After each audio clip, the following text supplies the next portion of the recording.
People kept asking if something was wrong. I always said no, and technically, I was telling the truth. My life looked stable from the outside, a steady job, an apartment that stayed clean, friends I met once or twice a month, a relationship that worked on paper. Nothing was falling apart, nothing was on fire, nothing demanded immediate action. And somehow, that scared me more than chaos ever did.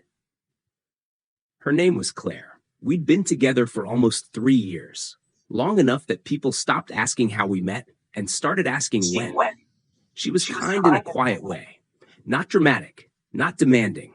She remembered things I forgot, bought groceries before we ran out, texted me when she arrived safely.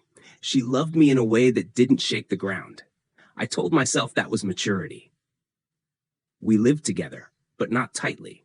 2 toothbrushes, 2 towels, 2 routines that overlapped without colliding. We shared space the way polite strangers share an elevator. Close enough, silent enough. At night, we lay side by side. Sometimes she fell asleep with her hand on my chest.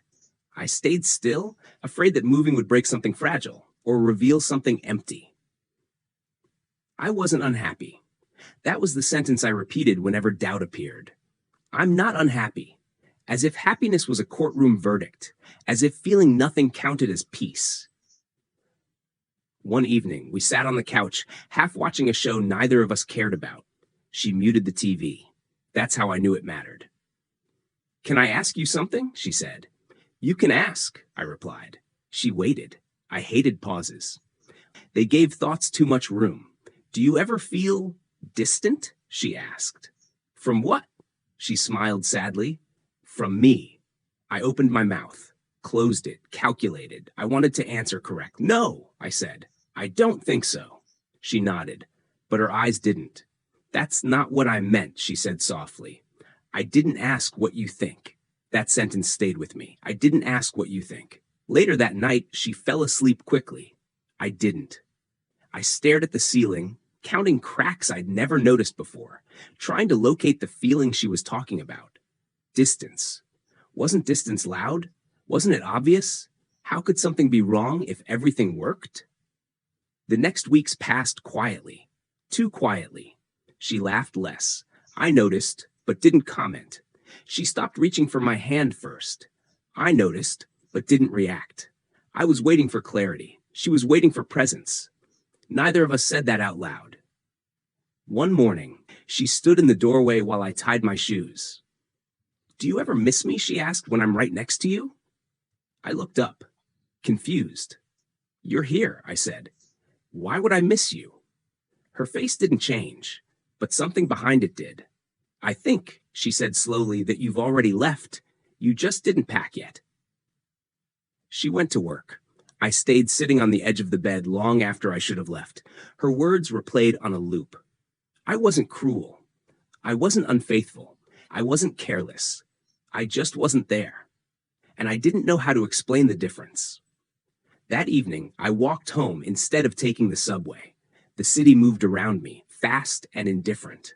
I wondered how many men were doing the same thing, living lives that looked complete, feeling something unnamed pressing quietly from the inside. When I opened the apartment door, it was quiet. Not empty, just quiet. Her shoes were still there. Her coat still hung by the door. Everything said she's staying.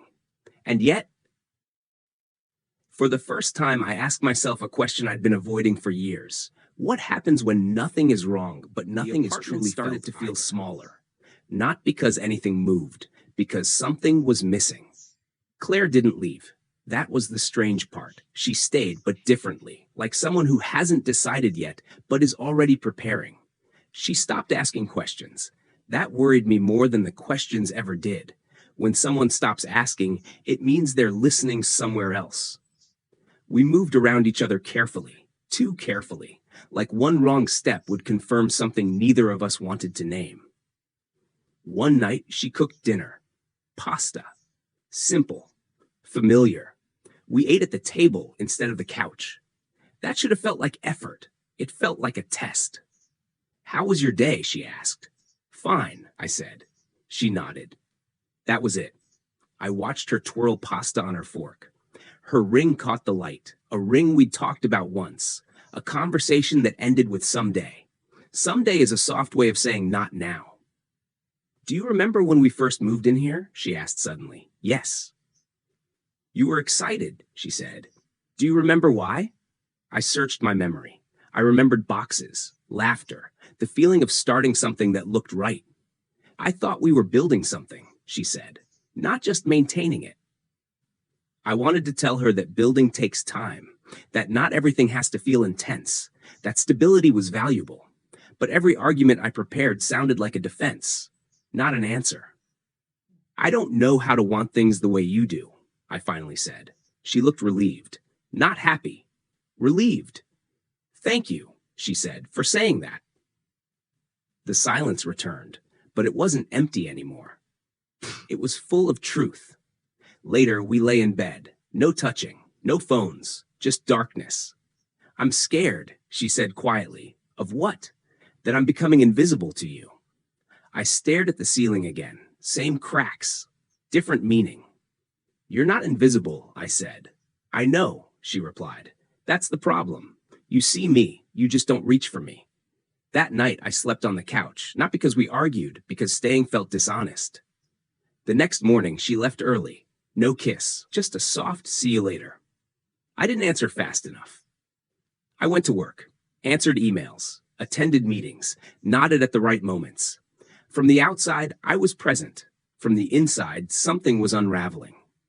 During lunch, I watched people pass by the window, couples arguing, couples laughing, people alone but moving with purpose. I wondered which version was worse. That evening, she wasn't home. A note on the table. Not dramatic, just handwriting. I'm staying at Emma's tonight. I need space to hear myself think. Please don't follow me into silence. Please don't follow me into silence. The sentence hit harder than goodbye. I realized something then. I had spent years perfecting distance, calling it calm, calling it strength, calling it being low maintenance. But distance, when shared, isn't peace. It's erosion.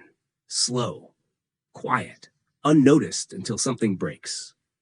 That night, I sat alone in the apartment, lights off, city sounds leaking through the window. For the first time, I didn't distract myself. No TV, no phone, just the weight of a life that worked and a relationship that didn't. I asked myself the question I'd avoided answering for 3 years. If she left tomorrow, would I miss her? Or would I miss the version of myself that looked stable? She came back 2 days later. No warning, no announcement, just the sound of keys. I was sitting at the table, same chair, same coffee, gone cold. She looked tired, not emotionally, decided. I'm not here to argue, she said. I just want to be clear. I nodded. That was new.